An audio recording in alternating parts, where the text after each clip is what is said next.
সায়দাবাদ আন্তজেলা বাস টার্মিনালের আশপাশের অনুমোদনহীন সব বাস কাউন্টার অপসারণে ঢাকা দক্ষিণ সিটি কর্পোরেশনের ভ্রাম্যমাণ আদালতের কার্যক্রম শুরু হয়েছে।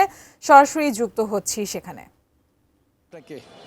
ঢাকা দক্ষিণ সিটি কর্পোরেশনের একটা নির্ধারিত সময় দেওয়া হয়েছিল যে গণমাধ্যম কর্মীদেরকে সকাল 9টার দিকেই তারা সায়দাবাদ বাস টার্মিনালের আশপাশের এলাকায় ভ্রাম্যমাণ আদালতের কার্যক্রম পরিচালনা করবেন। পরবর্তীতে আমরা 9টার দিকে তাদের সঙ্গে যোগাযোগ করে জানতে পারি যে 10:30 থেকে 11টার মধ্যে তাদের এই কার্যক্রমটি শুরু হবে।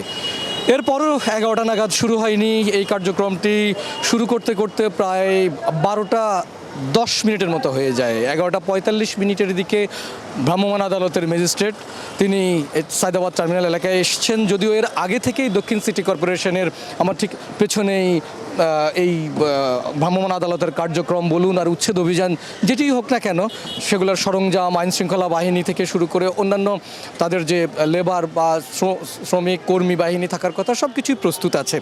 এই জায়গাটিতে যে প্রধানমন্ত্রী যখন বলেন যে নির্ধারিত সময়ের মধ্যেই সবাই যেন তাদের কার্যক্রমগুলো শুরু করে, সে জায়গায় প্রাথমিক কার্যক্রমটি শুরু করতেই 3 ঘন্টারও বেশি সময় পেরিয়ে যায়। তারপরে কী হলো সেটা একটু আপনাকে জানাতে চাই যে 12:10 দিকেই সিটি কর্পোরেশনের একজন কর্মী তিনি ভ্রাম্যমাণ আদালতের নির্বাহী ম্যাজিস্ট্রেটের পক্ষ থেকে ঘোষণা দিচ্ছেন মাইকিং করে এই এলাকার মধ্যে যে সায়দাবাদ বাস টার্মিনালের বাইরে বা আশপাশের এলাকায় যেসব অবৈধ বাস কাউন্টার রয়েছে এই কাউন্টারগুলো থেকে মালপত্র সরিয়ে নেওয়ার জন্য আধা ঘন্টা পরে অর্থাৎ 12:40 বা 45 নাগাদ, এখন প্রায় 12:38 মতো বাজে, হয়তো আরও 12 থেকে 17 বা 20 মিনিট পরে তারা শুরু করতে পারেন।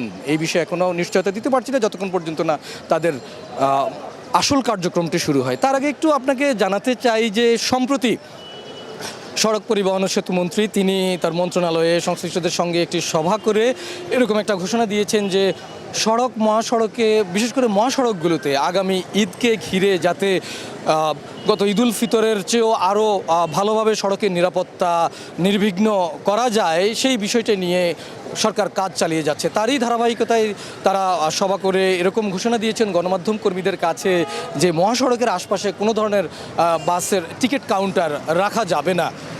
হয়তো তারই অংশ হিসেবে দক্ষিণ সিটি কর্পোরেশনের পক্ষ থেকে তারা এরকম একটি উদ্যোগ নিয়েছেন যে সায়দাবাদ বাস টার্মিনালের বাইরে যে অবৈধ বাসের কাউন্টারগুলো রয়েছে সেই জায়গাগুলোতে তারা ভ্রাম্যমাণ আদালত পরিচালনা করবেন। তো এখনকার মতো এই ছিল আমার কাছে সবশেষ।